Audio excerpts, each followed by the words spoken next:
Queridos hermanos, que el Señor les bendiga en esta hermosa mañana. Qué bendición poder compartir la palabra de Dios. Esta palabra que nos corrige, que nos guía, que trae luz a nuestras vidas y a nuestros corazones. Y seguimos adelante con nuestra serie de predicaciones de Primera a los Corintios capítulo 4. Pero antes quisiera, queridos hermanos, que me acompañen en una palabra de oración. Que sea el Señor por medio de su Espíritu Santo usando su palabra para abrir camino en nuestra vida. Oremos. Bendito Dios, gracias te damos, Señor, por todas tus bendiciones, Señor. Por todo lo que hemos recibido ya en Cristo. Señor, no esperamos nada más, Señor, porque tú lo has entregado todo y nos has dado el regalo más precioso, más grande, Señor, y el regalo que más nos ha bendecido a nuestra vida, que ha sido tu mismo Hijo. Y por medio de tu Hijo, Señor, el perdón de nuestros pecados y la salvación. Gracias te damos por la vida de cada uno de mis hermanos que hemos venido en esta mañana. Señor, trae a tu pueblo, trae, Señor, a tu grey, tu palabra, el alimento espiritual que todos necesitamos para crecer y ser edificados. Guíanos, Señor, en el nombre de Jesús. Amén. Queridos hermanos, recordando un poquito sobre el contexto de Primera a los Corintios, estábamos hablando de una iglesia que estaba llena de problemas.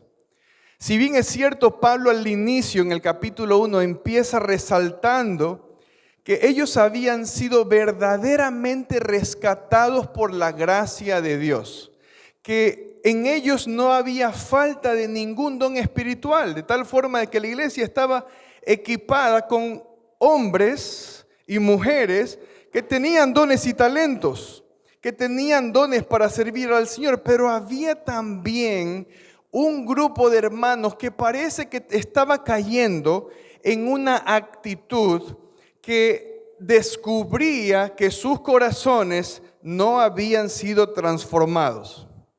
Porque el apóstol Pablo le llama, y ustedes son carnales. Y habíamos aprendido en estos capítulos anteriores que no hay ninguna condenación para los que están en Cristo Jesús, aquellos que no viven según ¿quién? Según la carne, sino los que son guiados por el Espíritu de Dios. Para ellos hay una promesa, no habrá condenación. De tal forma que el apóstol Pablo está resaltando que ellos no deben vivir de esa manera. Y otra de las cosas que estaba sucediendo es que cada uno estaba escogiendo un líder espiritual favorito. De manera que no solamente ese era el problema, sino que cuando ellos escogían a sus favoritos y a sus preferidos, uno a Pablo, otro a Apolos, otro a Cefas o Pedro, el problema es que ellos no solamente hacían esto, sino que también menospreciaban a los otros. Entonces decían, yo soy de Pablo, y despreciaban y veían con malos ojos a los demás. Es decir, siempre tenían una razón para juzgar a otros y de alguna manera tener esta actitud de rechazo y de desconfianza hacia los demás líderes que Dios había llevado a esa iglesia, porque esa iglesia los conocía. Otra cosa importante que nosotros hemos visto es que Pablo y Apolos y Cefas tenían y habían recibido gracia delante del Señor. Si nosotros revisamos un poquito el currículo, por ejemplo, del apóstol Pablo y de Apolos, nosotros vamos a ver, por ejemplo, en Hechos, capítulo 18, que el texto menciona que Apolos era un judío natural de Alejandría. Y miren lo que dice los versículos del 24 en adelante.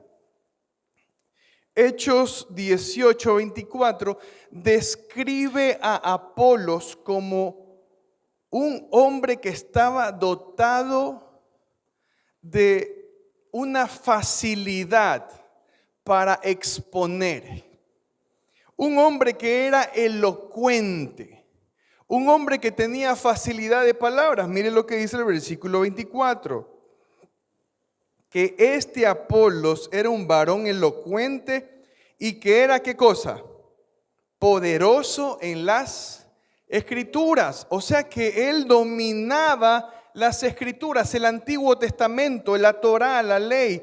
Él conocía exactamente todo lo que se decía allí. Y mire lo que dice, este había sido instruido en el camino del Señor y siendo de espíritu, ¿cómo? Fervoroso. Imagínense un predicador de esos fervorosos que tiene fuego cuando predica, ¿no? De esa forma nosotros podemos ver que este hombre resaltaba entre muchos que también hacían lo mismo. Dice, hablaba y enseñaba diligentemente lo concerniente al Señor, aunque solamente conocía la doctrina de Juan el Bautista. Es decir, él todavía no había aprendido el Evangelio de una manera integral y completa, tal como el apóstol Pablo lo explica luego en muchas de sus cartas. Pero algo sucede, viene Priscila y Aquila, le tomaron aparte y le expusieron más exactamente el camino de Dios. Dios utiliza a esta pareja, Priscila y Aquila, para instruir a Apolo de una manera más perfecta, dice el texto bíblico aquí. Y dice que comenzó a hablar con denuedo en la sinagoga, ¿no? Vamos al versículo 27. Y queriendo él pasar a Acaya, los hermanos le animaron y escribieron a los discípulos que le recibiesen. Miren, él había sido recomendado. Es decir, si ustedes lo ven a Apolo, recíbanle porque él les va a dar palabra de Dios. Miren ustedes, tenía buena fama Apolos. Tenía algunas cosas que lo destacaban en su forma de predicar y en su forma de presentarse delante de la iglesia. Y mire lo que dice, fue de gran provecho a los que por la gracia habían creído, porque con gran vehemencia, miren, era un hombre apasionado, con gran vehemencia refutaba públicamente ¿a quiénes? A los judíos, demostrando por medio de las Escrituras que Jesús era el Cristo. Tenía como unos dotes así de académico, de abogado, ¿no? Una persona que conoce bien las leyes. De manera que no era para menos que la iglesia de Corinto lo vea a él como un referente espiritual. Y equivocadamente lo que estaban haciendo era como endiosando o idolatrando a estos hombres que por la gracia de Dios eran lo que eran y tenían lo que tenían. Porque es por la gracia de Dios que, hermanos, tenemos lo que tenemos y somos lo que somos. Por otro lado, vemos al apóstol Pablo con un currículum no para menos. En Filipenses capítulo 3, nosotros vamos a ver algunas de las cualidades que tenía el apóstol Pablo. No solamente era un escritor de cartas, no solamente era un hombre que tenía gran sabiduría para explicar el evangelio, sino que también, miren lo que dice, aunque yo tengo también de qué confiar en la carne. El capítulo 3, versículo 4. Filipenses 3, 4, miren lo que dice. Yo también tengo de qué confiar en la carne. Es decir, si ustedes quieren saber mi currículo, yo les puedo decir qué cosas tengo yo como respaldo de que soy un hombre preparado o de que he sido un hombre que tiene una preparación académica importante. Miren lo que dice aquí. Si alguno piensa que tiene de qué confiar en la carne, yo más. Versículo 5. He sido circuncidado al 8º día. Si ustedes piensan que ustedes son israelitas de cepa, yo soy más. He sido circuncidado al 8º día, del linaje de Israel, de la tribu de Benjamín, hebreo de hebreos. En cuanto a la ley, no era cualquiera. Tenía uno de los cargos más importantes de aquella época a nivel religioso, ser fariseo. En cuanto a celo, dice perseguidor de la iglesia.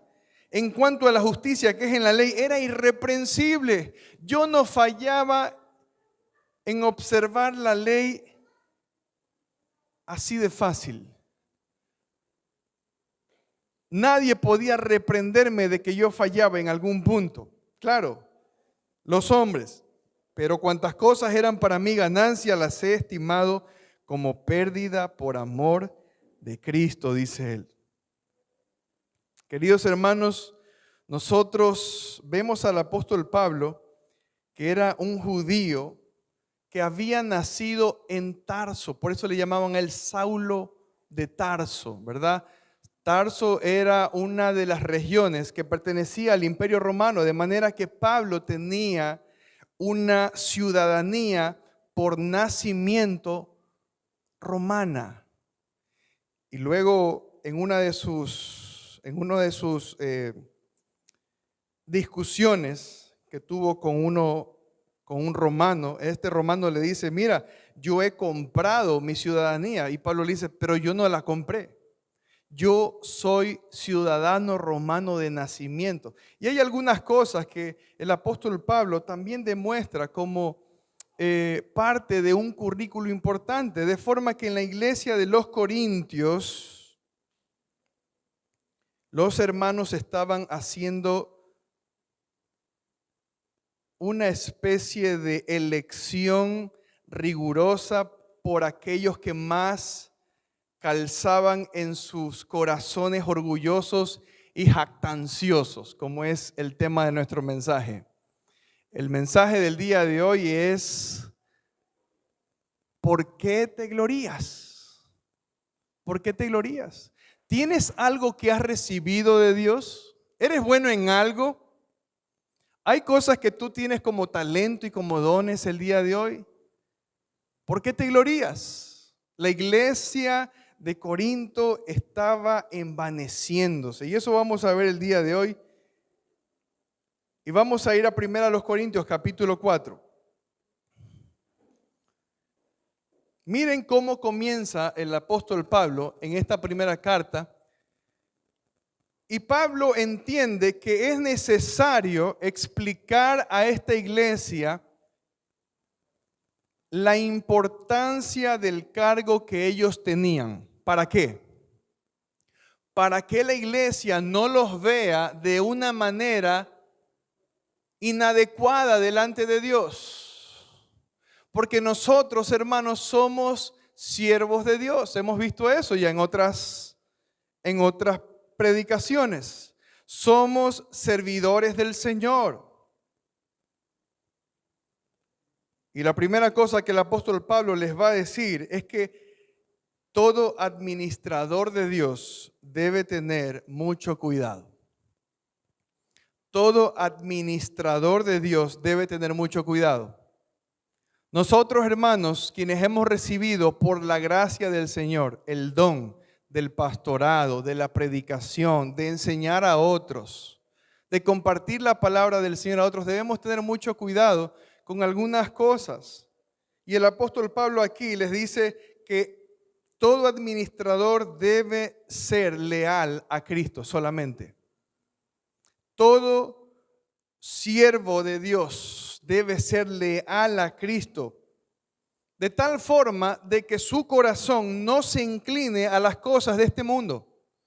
Es muy común el día de hoy que los predicadores que no están bien cimentados en la palabra de Dios vayan tras las cosas que ofrece este mundo estando en el ministerio. Mucha gente, queridos hermanos, el día de hoy quiere estar en el ministerio porque sabe que de parte del ministerio pueden obtener muchos beneficios y muchas cosas que a la final las podrán tener engañando a la gente. Ellos debían tener cuidado no de las cosas de este mundo, como el dinero, como la fama, como la aprobación de la gente. Nuestra lealtad, queridos hermanos, es única y exclusivamente al Señor. Nosotros debemos perseguir aquellas cosas que son la voluntad de Dios para honrar y agradar a Dios en todo lo que hacemos. Mire lo que dice Gálatas capítulo 1, versículo 10. Vamos a Gálatas capítulo 1, versículo 10. Abra su Biblia. Y el apóstol Pablo quiere que esta verdad quede bien clara en todas las iglesias donde él iba. Él no quería que lo vean a él como alguien más de lo que él era. Mire lo que dice Gálatas capítulo 1, versículo 10. ¿Hemos llegado? Dice, pues, ¿busco ahora el favor de los hombres o el favor de Dios? ¿Qué estás buscando? ¿O trato de agradar a los hombres? Pues si todavía agradara a los hombres, no sería siervo de Cristo. Una de las cosas, queridos hermanos, que todo siervo del Señor y todo administrador de las cosas de Dios debe tener en claro es que nosotros no hemos venido para agradar a los hombres. Queridos hermanos, nosotros no estamos aquí para agradar a la iglesia.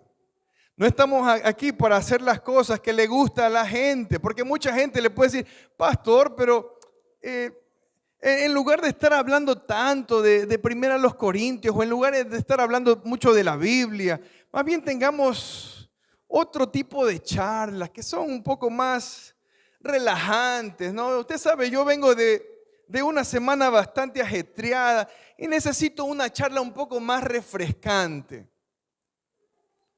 Necesito que se me hable de algo que pues realmente me motive, que me ayude a que mi lunes sea mejor. Queridos hermanos, nosotros hemos recibido la encomienda de predicar la palabra de Dios y de vivir la palabra de Dios. Dos cosas importantes. El pastor no solamente debe predicar la palabra de Dios, debe demostrar que esa palabra que él predica es poderosa, primero, para cambiar su comportamiento. Hermanos, yo debo demostrarles a ustedes que la palabra de Dios es viva y eficaz. El primero que tiene que dar a los hermanos esta evidencia de que la palabra de Dios transforma el corazón es el pastor. Nosotros somos los primeros que deben mostrar a la iglesia que esta palabra que estamos predicando es viva y eficaz y que ha transformado nuestras vidas y que nos sigue transformando y sigue corrigiendo nuestro camino y nuestra forma de vivir. Otra cosa importante que el apóstol Pablo les dice en el versículo 2, miren lo que dice. Ahora bien, se requiere de los administradores. Vamos a ver, ¿qué se requiere de los administradores? Vamos a 1 Corintios capítulo 4, versículo 2. Se requiere de los administradores que cada uno sea, ¿cómo? Hallado fiel. Debemos, hermanos, ser cuidadosos en administrar rigurosamente el misterio de Dios. ¿Qué significa esto? El apóstol Pablo dice aquí, los administradores deben ser encontrados, deben ser probados y se debe demostrar que ellos son confiables. El administrador debe ser fiel y debe ser confiable. Mire lo que dice en la carta a los Gálatas, capítulo 1. Vámonos un ratito a Gálatas, capítulo 1. Regresamos a Gálatas. Capítulo 1 y veamos los versos 6 al 9. Mire lo que había pasado con la iglesia que estaba en Galacia. El apóstol Pablo les reclama y les dice, ¿cómo puede ser posible? Versículo 6, estoy maravillado de que tan pronto os hayáis alejado del que os llamó por la gracia de Cristo. ¿Para qué? Para seguir un evangelio diferente. ¿Cómo puede ser posible que ustedes hayan aceptado otro? Versículo 7, no que haya otro, sino que hay algunos que no son fieles. Miren, hay algunos que no cumplen el requisito, no son fieles, todo lo contrario, los perturban y quieren pervertir el evangelio de Cristo. Mas, si aún nosotros o un ángel del cielo, miren, un profeta, un apóstol, un ángel del cielo, quien sea, que venga a predicar un evangelio que no esté basado en la palabra del Señor, ¿qué dice? Sea anatema. Miren, sea condenado, en otras palabras está diciendo aquí, ¿no? Como antes hemos dicho, también ahora lo repito. Si alguno os predica diferente evangelio del que habéis recibido, sea anatema. Queridos hermanos, la segunda cosa importante que el apóstol Pablo, luego de que le dice que los administradores deben ser leales al Señor, porque nosotros nos debemos a Él, la segunda cosa importante es que debemos administrar rigurosamente la predicación del evangelio. Nosotros no estamos aquí, hermanos, para motivar a la gente, para obtener de la gente un beneficio, sino para enseñarles el evangelio a fin de que, conociendo el evangelio, salgan de estas cuatro paredes y muestren que son verdaderos cristianos afuera.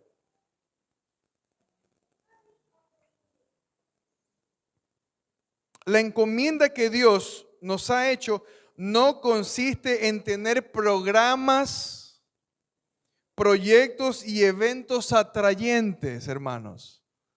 Nosotros no debemos sentarnos en la reunión pastoral o en la reunión con el cuerpo de diáconos para decir, ¿qué debemos hacer para tener más gente? Esa no es, hermanos, la forma en que Dios ha provisto para que nosotros administremos este misterio del Señor. No programas, no proyectos, no estrategias empresariales ni del mundo. Queridos hermanos, nosotros debemos ser fieles a la predicación de la palabra de Dios, así sea que esta iglesia sea de 10 personas. No es que queremos que la iglesia no tenga personas, sí queremos, hermanos, pero nosotros no podemos prestarnos para que por medio de estrategias, programas y eventos atrayentes, la iglesia se llene de gente simplemente para sentirme acompañado y sentir que hay una audiencia que me está siguiendo. No es así.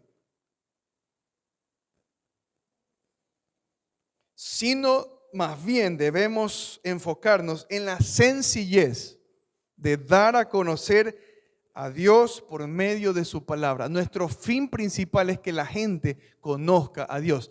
Ese es mi fin y ese va a ser aquello de lo cual Dios un día me pedirá cuenta. Si yo verdaderamente les di a conocer quién era Él. La congregación, la iglesia debe saber quién es Dios, porque en este púlpito se predican las escrituras, hermanos. Ustedes deben conocer más a Dios, porque en este lugar es un lugar consagrado para que sepamos y nos empapemos más de la palabra del Señor. Ese es el fin de la iglesia, conocer más a Dios y conociendo más a Dios, ser transformados. Solo así nuestro entorno será verdaderamente transformado. Si queremos tener un mundo con menos pobreza, con menos violencia de todo tipo, con menos delincuencia, con menos drogadicción, debemos confiar en lo que Dios nos ha encomendado por medio de su palabra. Esto será verdaderamente el motor para que la iglesia salga y muestre el mismo amor y la misericordia de nuestro Señor. De otra forma, hermanos, simplemente seremos simples activistas que salen a hacer cosas buenas a la calle, que dan de comer a los pobres, que se ponen fundaciones para los drogadictos, que salen y reparten medicina, pero que no tienen un corazón misericordioso y amoroso, porque Dios abunda en nuestras vidas. lo único que va a hacer, queridos hermanos, que nosotros que nosotros salgamos y transformemos nuestro entorno, es que nuestro corazón esté lleno de Dios. No es saciar al hambriento, no es darle medicina al enfermo, que eso lo podemos hacer y debemos hacerlo, hermanos. Pero porque de nuestro corazón abunda Dios y su palabra.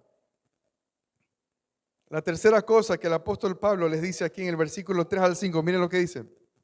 Yo en muy poco tengo el ser juzgado por vosotros o por tribunal humano, y ni aun yo me juzgo a mí mismo, porque aunque de nada tengo mala conciencia, no por eso soy justificado, pero el que me juzga es el Señor. Así que no juzguéis nada antes de tiempo, antes que venga el Señor, el cual aclarará también lo oculto de las tinieblas y manifestará las intenciones de los corazones, y entonces cada uno recibirá su alabanza de Dios. Los administradores, hermanos, aquel que ha sido llamado por el Señor debe tener en mayor estima el juicio de Dios antes que el juicio de los hombres. Nos debe importar más lo que piensa Dios de mí que lo que piensan los hombres de nosotros, hermanos. Nuestro compromiso principalmente es con Dios. Mucha gente se preguntará por qué no nos estamos actualizando como iglesia. ¿Por qué no estamos abrazando la sabiduría del mundo, que es una herramienta que podemos utilizar? Que son implementos, que son insumos que la iglesia debería tener para que haya más personas. Así como la mayoría de las iglesias cristianas, que han implementado en sus cultos mucha motivación. Uno se sienta y es motivado. Que ahora ya no son pastores los que predican, ahora son coaches. O sea que ahora el requisito para ser pastor en una iglesia es que tenga al menos un curso de coaching, porque si no tiene el curso de coaching no sirve.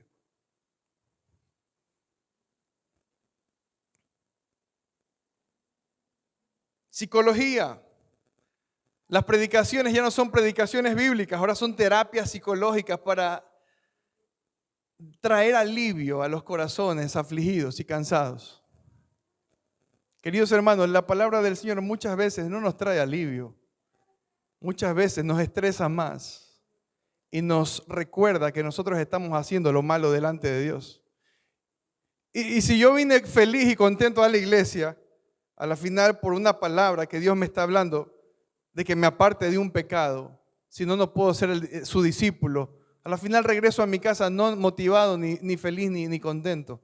A la final regreso con la cabeza abajo, porque lo que Dios me está pidiendo, mi carne no lo quiere dejar. Queridos hermanos, la palabra de Dios es tan necesaria y suficiente en nuestras vidas para ser verdaderos creyentes y discípulos de Dios, discípulos de Cristo.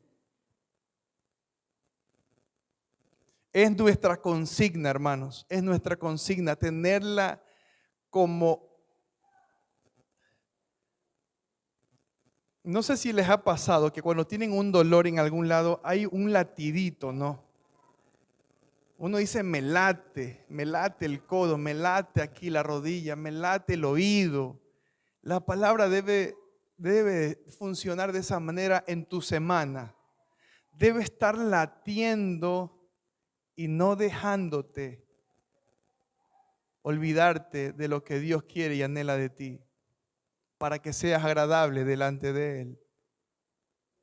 Ella debe funcionar de esa manera, como un corazón que está latiendo constantemente en ti, como ese nervio, ¿no?, que está latiendo constantemente en ti para que no te olvides de lo que debes hacer para que tú demuestres que amas al Señor. Con mi esposa estábamos conversando un poco y llegábamos a la conclusión de que no podemos ser amigos de Dios. que no podemos hacer amigos de Cristo si Cristo primero no es nuestro Señor. Es decir, nosotros para ser los amigos de Dios y amigos de Cristo, nosotros debemos permitir que la autoridad de Dios esté aceptada en nuestros corazones y en nuestra vida. Queridos hermanos, Cristo no es tu mejor amigo si su autoridad tú la desprecias. Dios no es tu amigo si tú rehusas su palabra, si tú rechazas su enseñanza, si tú rechazas lo que Dios anhela para tu vida. Porque el día de hoy, hermanos, es fácil decir, Dios es el mejor amigo, Cristo es mi mejor amigo. Pero nosotros debemos entender que somos amigos de Cristo si hacemos lo que Él nos manda. Todo mayordomo debe recordar que al final de la jornada, que el momento crucial en que Dios pedirá a las almas y pedirá a las personas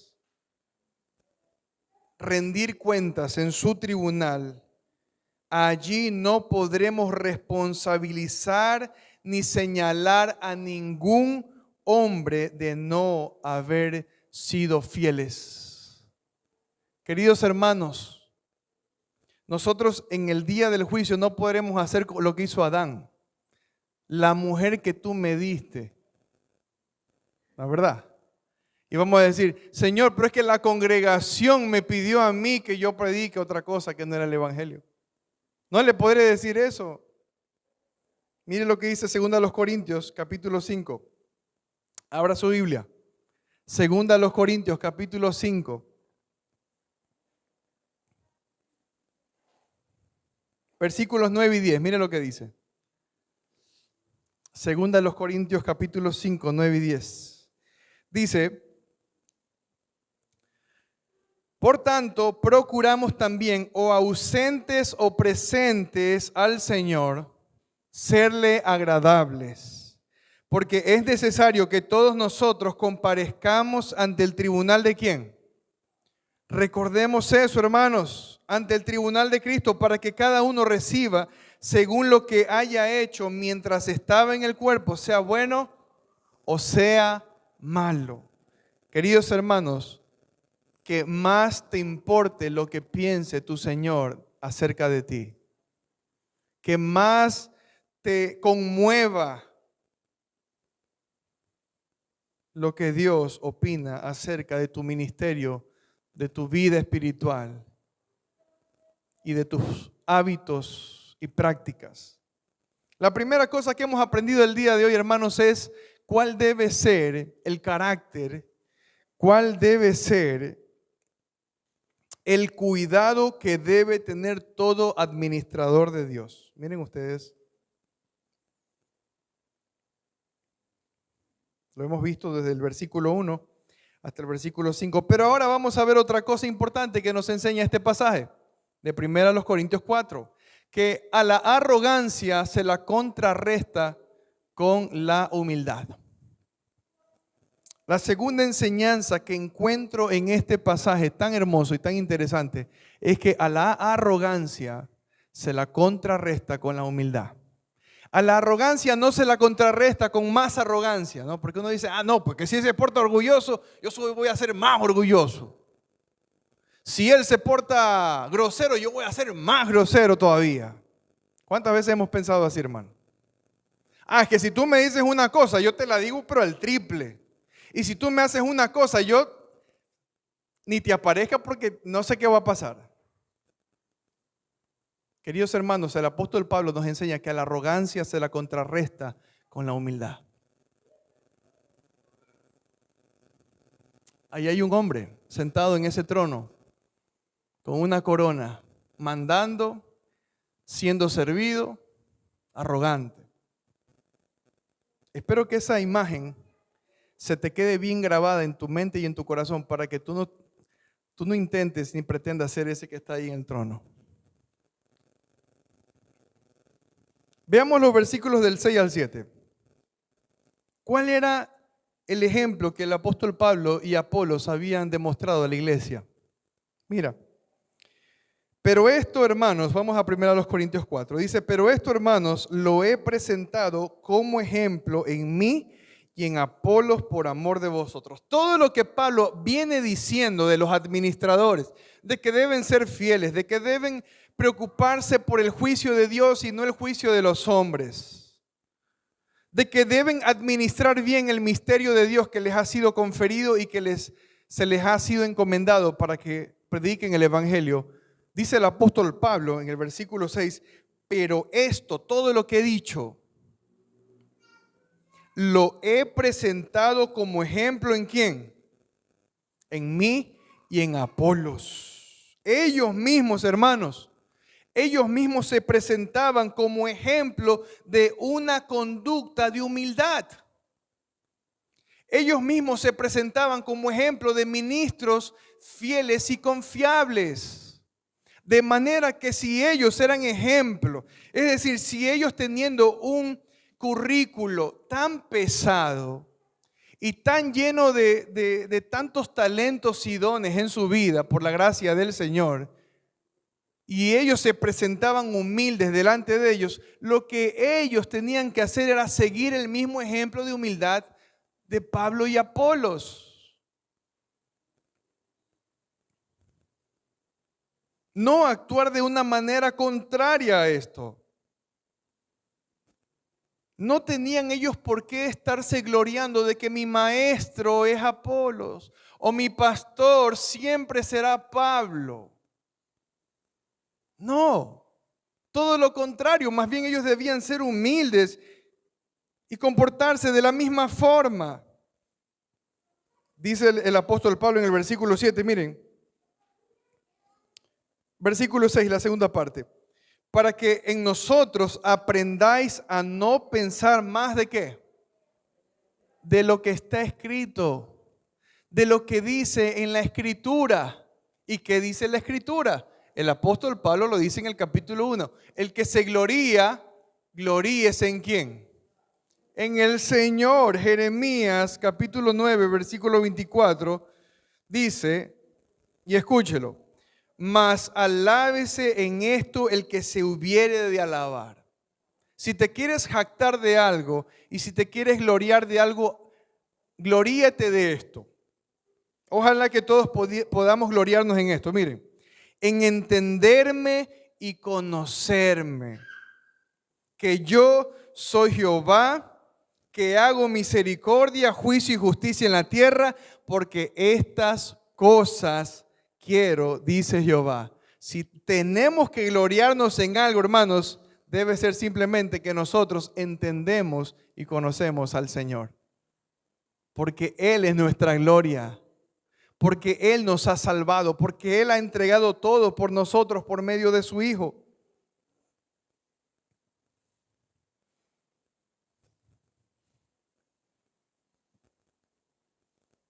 Más adelante, vamos al versículo 8 de 1 Corintios. Miren lo que pasa aquí.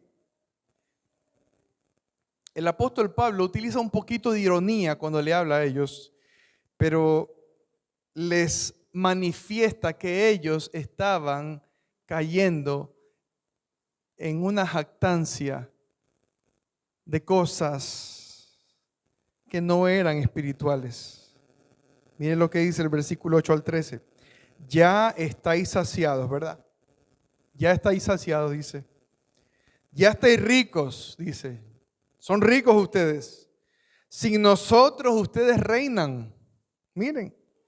Y ojalá reinaseis para que nosotros reinásemos también juntamente con vosotros. Ellos se pensaban, ¿qué se creían ellos?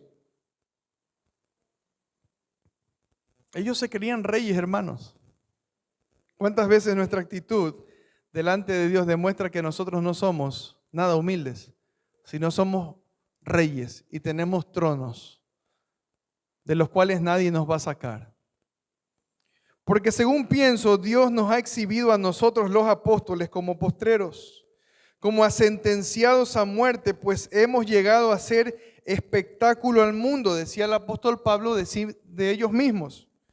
a los ángeles y a los hombres. Nosotros somos insensatos por amor de Cristo, pero ustedes son encontrados prudentes.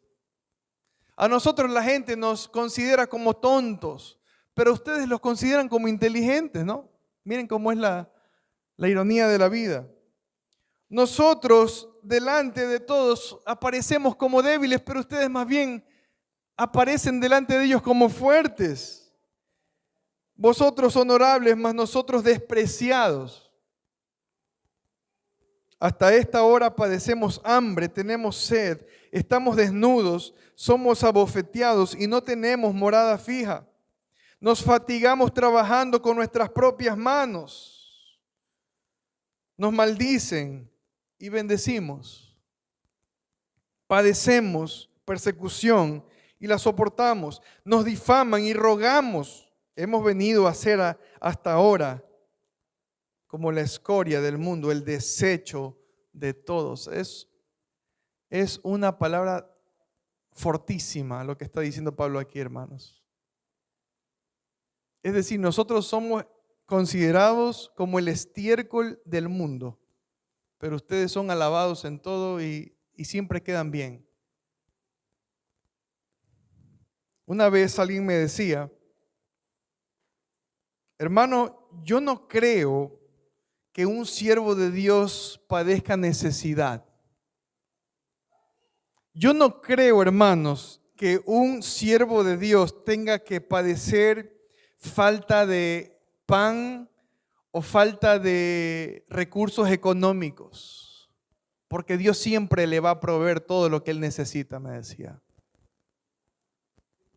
Queridos hermanos, muchas veces los siervos de Dios padecen persecución, padecen hambre, y no solo esto, hermanos, están dispuestos a perder la misma vida por la causa de Cristo.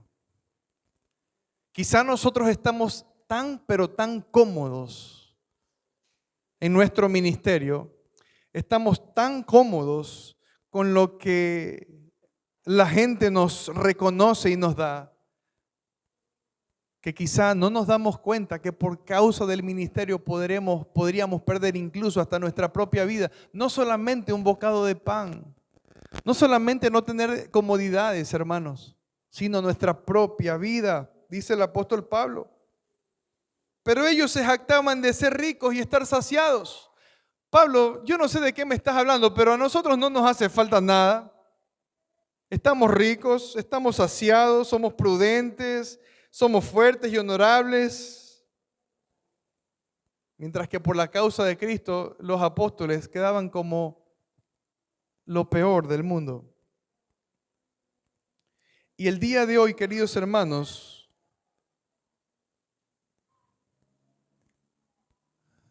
nosotros vemos que hay mucha jactancia en el ministerio. Mucha gente el día de hoy se gloría, saca pecho, ¿no? De tener una iglesia con muchos miembros, una iglesia llena. Y no importa si esa gente no quiere vivir en santidad, no importa si la gente no quiere vivir en santidad, no importa, déjenlo, que igual que venga, que se llene la iglesia. Tenemos casa llena el día de hoy, dicen. En nuestros días es muy común escuchar entre los pastores jactarse del número de asistentes que tienen y cómo ha ido creciendo su templo en tan poco tiempo. Es que es por la gracia de Dios que todo esto de lo que tenemos. Segundo, la segunda jactancia que nosotros encontramos el día de hoy en el ministerio es tener un sueldo de empresario. No es suficiente un sueldo digno. El pastor ahora se le debe pagar según crezca económicamente la empresa, porque ahora la iglesia ya no es iglesia, ahora es empresa.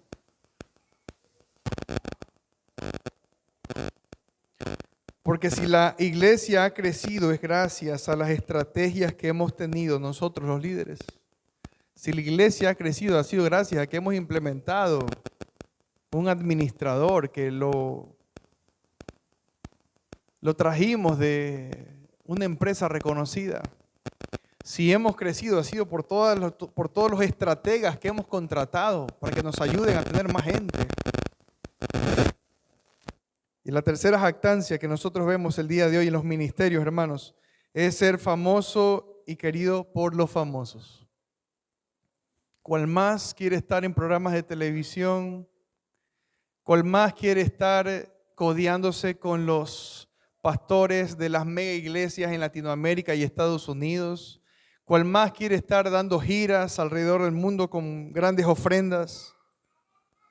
Queridos hermanos, nosotros debemos entender que las cosas del Señor no son un medio para nosotros alcanzar las cosas que no hemos podido tener en este mundo. Que el ministerio no es el medio que Dios nos provee para alcanzar nuestros sueños y metas personales.